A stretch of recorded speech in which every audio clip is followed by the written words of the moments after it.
like I was explaining, telling the stories about, these guys being older, being straightened out, being wise guys, and fighting, and as we all know the rules, if you put your hand on a wise guy, that it's a death sentence. But if you're fighting with somebody who don't know, and you're not that arrogant, well, they're all arrogant. If you're not arrogant in that sense, you chalk it up as just another street fight. And a lot of these old timers want to brag about that later. Like, I was rolling around in the street. You know what I mean? So what I could say is it's something I always worried about when I went out with wise guys' kids, because I was just a Sicilian kid from 101st Avenue. No uncles, no cousins that were in the mafia. So I was always warned, if anything happens, you'll be the scapegoat. Somebody gets, and it's happened before. Guy gets stabbed, guy gets shot, guy gets baseball batted, guy gets cracked. That guy's got an uncle, that guy's got a godfather, that guy's got a cousin, his father's somebody. These kids that you're hanging out with are different than the breed of kids that you grew up with. You get a beating, you don't go home and tell daddy. Those are the kids that I grew up with in 88 Park. Like, it's it. You take it on the chin. Like when I was a kid, I never went home and told my mother what I did. She didn't even ask me what I did for the day. So that was a big risk in the beginning, because if something happened, I looked around, I was the only guy without a rabbi, without somebody to take my back. That we used to call wise guys rabbis, because they would stick up for you or go to sit downs and speak for you. But I never had that. So now knowing that, I could see a guy like Al going home and telling his father, this kid was there, that kid was there. But going out with Ronnie now, you got to worry about if you didn't react fast enough, or you did react, maybe you didn't do well. This guy will clip you, you know what I mean? So that you don't know. Or if something happened to him, God forbid he got killed or in a coma or something like that, the Gambino family's going to blame you. And that's it,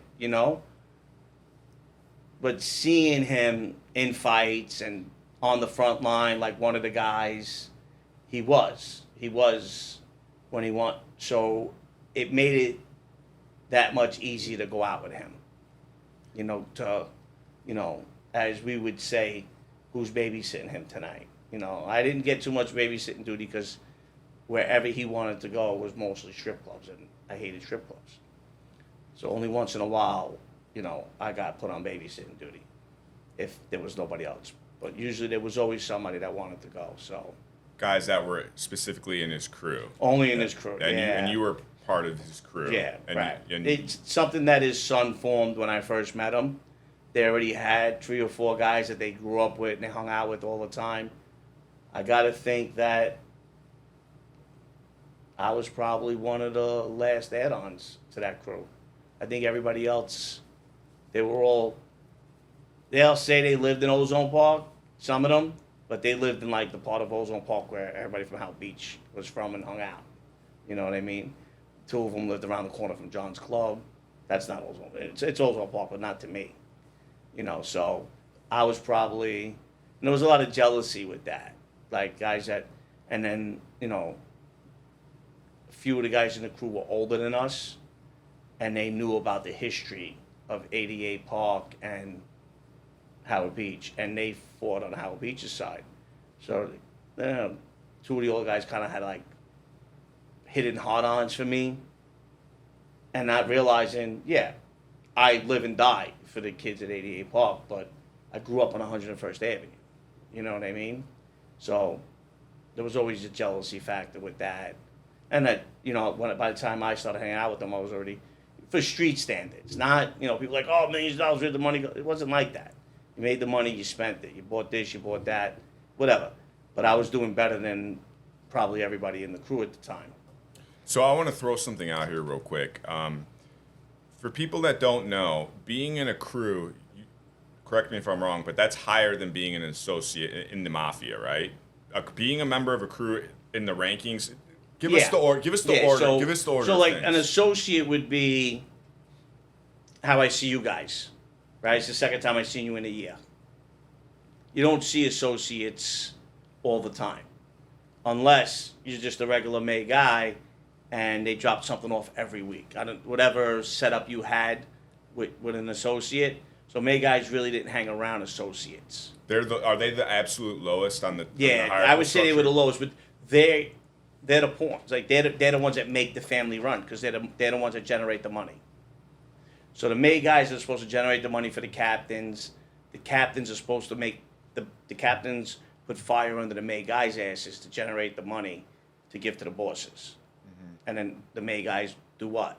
They go to the associates and put pressure on them to make the money, right?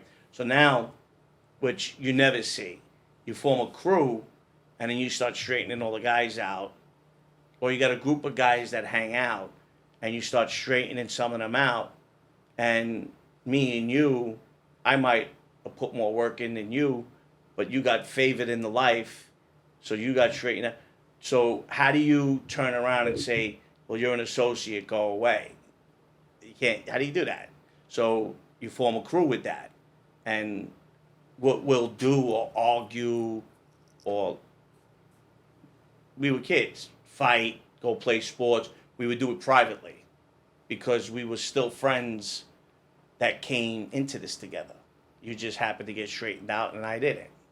You know what I mean? So by you getting straightened out, we used to say, not me, but the guy that got made, if we were that close, the guy that got made was like, me getting made is like you getting made. So what's the difference? I mean, like you never got to worry. We're best friends. So whatever beef you got, I got. And I'm straightened out so I can handle it. So a crew member would always be higher than an associate. Okay. You know what I mean?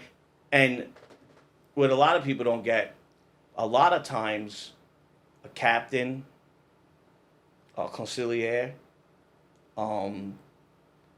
the people that they have around them aren't even straightened out. They're drivers. The everyday person that's with them is usually just a regular guy, if you ever noticed that.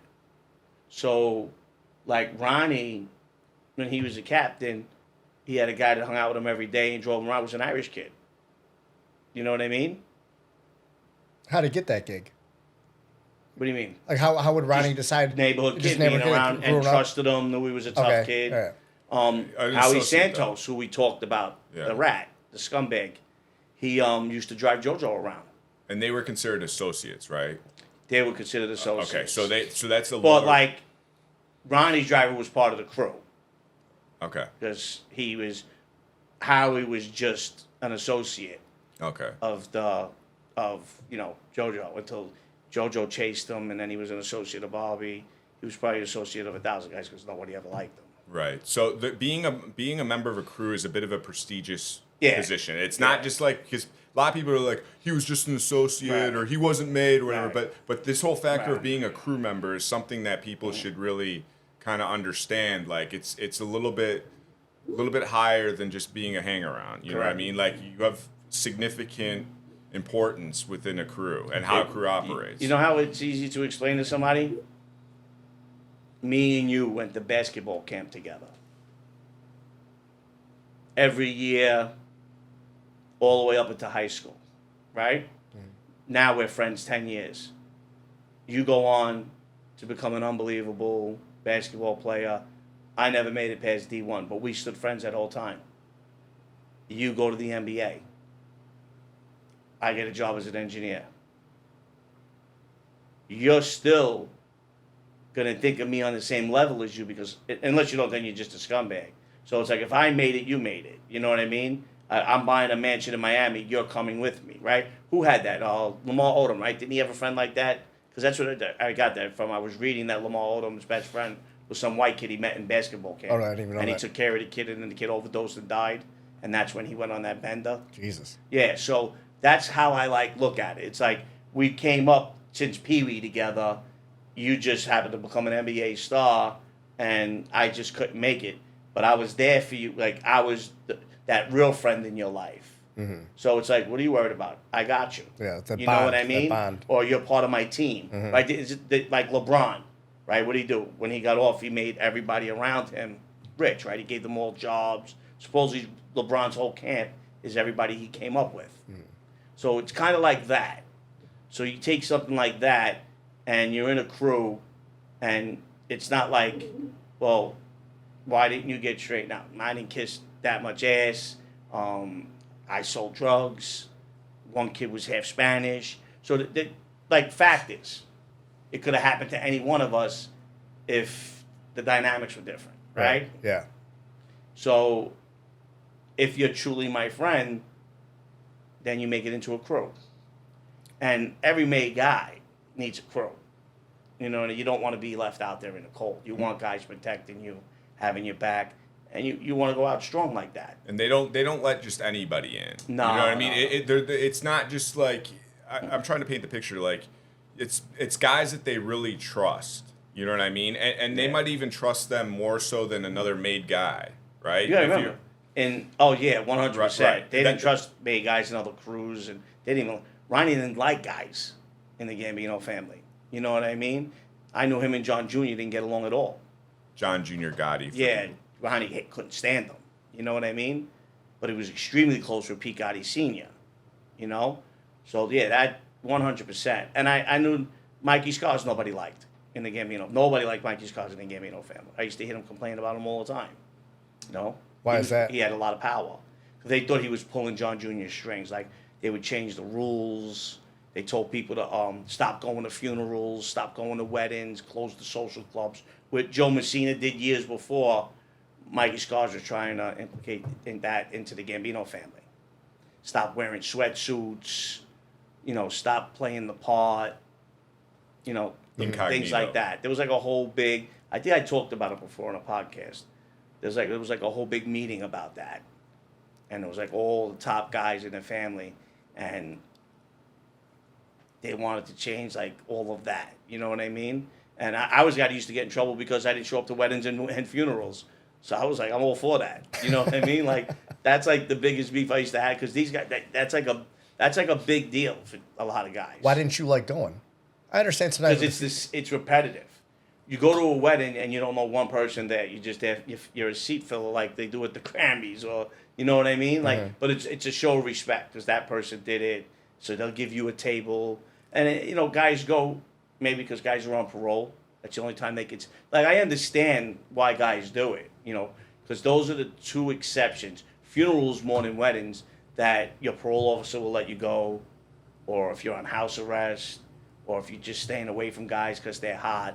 Those are like where you'll see guys you ain't seen in 20 years or 30 years. So it's like a meeting spot for them. Gotcha. You know what I mean? It's not a sad or happy occasion. It's where you get to see guys in the family that you haven't seen, and also whoever's wedding you got invited to, niece, whatever, he might have came to 4 parties of yours and did right by you, and you want to make sure you go and let him know that you remember that he did right by you and you do right by him back, things like that. But so there's a lot of things like that. Like, that's what happened. I mean, listen, it had to happen over the years, right? It looked like nobody liked Frank Costello, right? Like, they let the Chin shoot him. Nobody did anything about that. When the guy died, Carmine Galante came home from prison and blew his grave up. Nobody, went at Carmine for that. So it's probably been going on forever. Do you really think Charlie Meyer and Bugsy supposedly had the big beef with Joe Adonis, right, over Virginia Hill, right? That's supposed to be a true story. Those were childhood friends. So you can't just say it's the new mob. It's probably been going on since the beginning of time. 100%. And another thing is, when you're talking about these significant events like a party, a holiday, a wedding, not everybody got invited to those, right? So if you that was the thing, yes. So this is important to specify. So it's not just because somebody was an associate, doesn't mean that everybody gets to go to these events. Right. But if you're a crew member and you're really close to somebody, that just goes to show the respect that you have within the family to attend that. That's important to really kind of establish that. That was like the big thing. It's like, we showed you enough respect to invite you. We could have invited anybody. You don't think anybody wants to be here? That's like what I talk about in the movies. When you see a guy nervous on a robbery or a hit, or telling the guy to go do something, and they continue to work with that guy, in the streets, you show one nerve, they'd never work with you again. There's 1,000 guys that want to be involved in that life. like I told you, I finally got to watch The Sopranos. Right. Christopher would have been killed after the first episode in real life, just for the disrespect. But the complaining, he would have been chased. That would have been automatic. It's like there's 1,000 guys that want to do this and only this. You know, the one cousin comes home, he wants to be a massage therapist. They would have clipped him for that. Like, you're not touching another guy in the club. No, but I'm just saying, like, No, you were massaging yeah. guys in jail, chased. Right. You know what I'm saying? Like, Chris, you want to write a script? They would have never found his body. Like, they let you know from the beginning. Like you got to make sure this is what you want and only this. If there's something else that you think you're going to want down the line, there's 10 other guys that want this. Keep it moving. It's like, that's what, I understand Hollywood and movies and everything, but once in a while, I want them to stop showing the guy shaking and scared, because there's 1,000 guys that want that guy's position. And I want to establish, too, the reason why you're speaking about this, the reason why I'm being so intricate with you about this, is to establish for people out there, you know this because you were told this. You know what I'm saying? You were schooled on this. You got this information. Absolutely. This isn't, I want to tell people, that this isn't like you were in the field, so to speak, I learned from right? the best. So this is stuff that you were actually taught. Yeah, you know what I mean? Wise It's guys not, and captains and right. Yeah, absolutely. I remember I used to hear them tell guys all the time, "Don't come around anymore." There's 1,000 guys that want to be in this life. The fuck out of here. The fuck needs you. You think you're doing me a favor? Like you again. I know. I just wish they did it a little bit more serious. You don't get coddled in the street life. And then a guy's scared. Like, now let's go off of mafia movies and go into regular movies. The guy's scared. So if he's scared to go in a corner and sell drugs or baseball bat somebody, when he gets caught for something else, you don't think he's going to be scared to go sit in a jail cell? Rat. Right. So guys see a little bit of weakness in that life, and they'll tell, look, the guy will fall apart. Fucking, they got to hit that guy just to shut him the fuck up when they get him in the interrogation room. Like, just by a little bit of a weakness. You know what I mean? If you got a weak stomach. Like, listen, you couldn't grow hair. You had to shave your face. If you shaved your head and you were around a wise guy, you couldn't have a Caesar hair if you were losing your hair, of course, but you couldn't shave your head bald. They considered that like disrespectful. Like, who the fuck are you? A gang member? A rapper?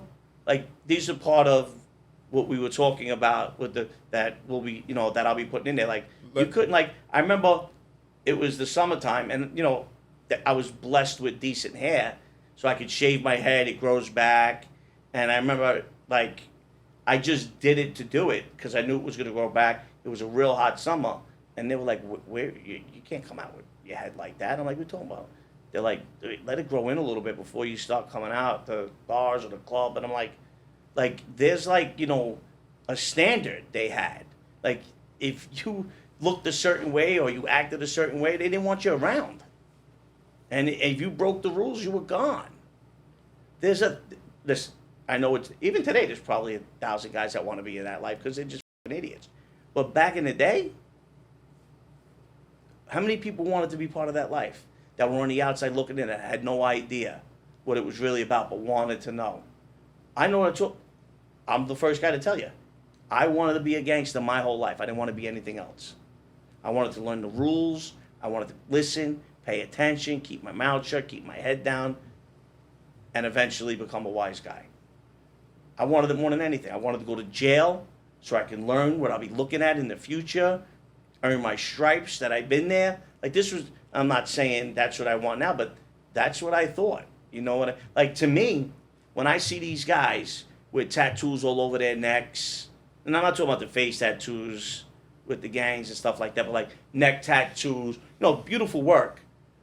To me, if you are not anywhere in the armed forces, if you didn't serve, if you weren't a part of something that had to get a tattoo, if you didn't go to jail and you weren't in the street, you shouldn't have a tattoo. You shouldn't be a college kid and you're getting ripped up and tattooed up for spring break. To me, that's just not what tattoos were about. I broke that rule. No, but no. To me, I know, I'm just musicians, entertainers, anybody that wears a uniform, people like that. I got you know what you. I mean? I was just A finance bro shouldn't have a sleeve because a girl thinks it's sexy. Because to me, you had to earn. To me, like when I got my first tattoo, it was in homage to Bruce Lee, Dragons. I was big into karate. You know, my father, that whole thing. But that was because I wanted to be a street guy. If I wanted to get up and do something else for a living, I wouldn't have got one tattoo. Because I thought you had to be first, you know, Navy guys were the first, but anybody in the armed forces, anybody that wore a uniform, any musicians, entertainers, actors, of course, because they're artists. It's an artistic thing. Gang members, guys that been to jail. Not no finance bro that's got a degree from Northwestern. You know what I mean? Like, it just doesn't, it's stupid. What'd the Mafia think about tattoos? Can you tell any instances about any stories from guys that were tatted up that were part of the Mafia? Yeah, it was terrible. They didn't like any of them. Even though a lot of them were done, a lot of them got them done like those self-made tattoos. What Like what is somebody in their basement. that? Oh, okay. with a Like pen. jailhouse tattoos? Yeah, you know. Well, yeah, I mean, jailhouse tattoos come out actually pretty decent. These were just like self-made tattoos with a pen and a just I forgot what the machine was. It wasn't even a machine. They used to put like crosses on their hands. I don't know if you ever seen that years ago. Things like that, Yeah. teardrops. The ink and then you just do it Right, yourself, right, yeah. so, right. It's like some kind of pen, self-made shit. They made it out of nothing. That's what I mean by that. But it showed that you were in the army. It showed that you went to jail. It showed that you served. If you were a cop, like the Irish guys would get tattoos for that. You know, back then, you know, not to make it like a bias thing, but all the cops were Irish back then. No, you get it. You know what I mean? So that's what it's. So when I see a guy with a tattoo, I'm like, where'd you serve? I didn't. Oh, where'd you do time? I didn't. What do you, an artist? No.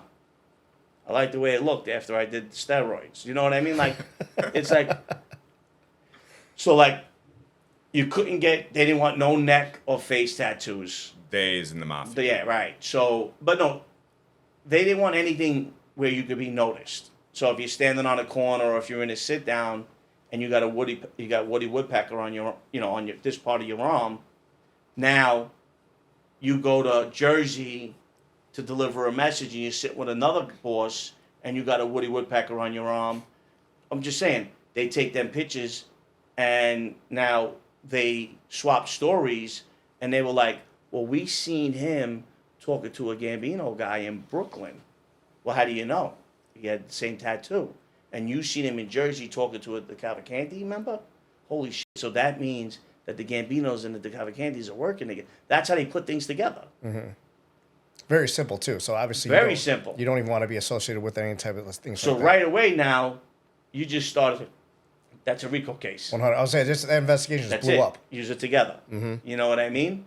And that's how it worked. So they used to just like, from here up, you're not supposed to wear shorts. So they would get them on their legs. You know what I mean? They didn't want nothing like on the forearms or the hands. They didn't want them in general. But if you did get them, you know, because I remember we got tattoos. I got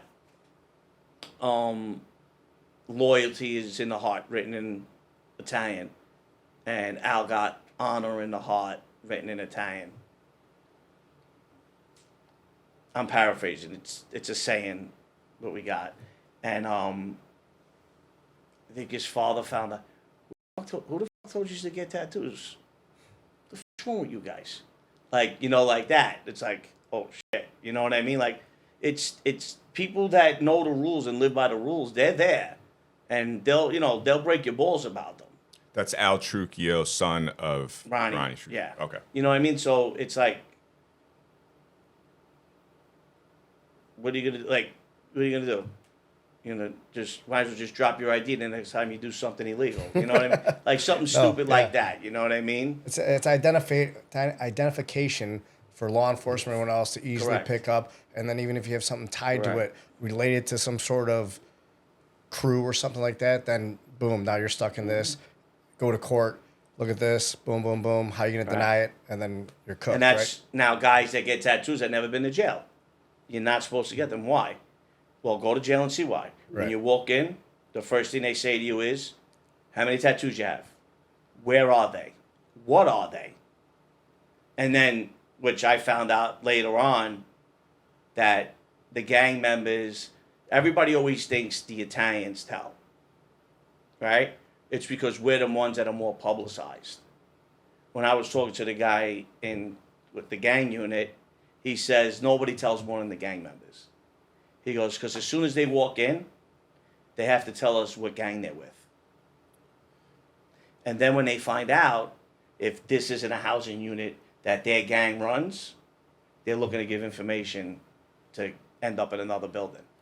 He goes, there's so much information given out behind closed doors for the stupidest things in the world. Like you said, a bag of chips, an iPad, and it's not the Italians. It's just the Italians get it publicized. You go to prison and you think that your people would have your back. No, they don't have your back. Instead, my mother's paying for my commissary money. How the is that? I'm supposed to be happy about this right now? I'm supposed to be coming home jolly?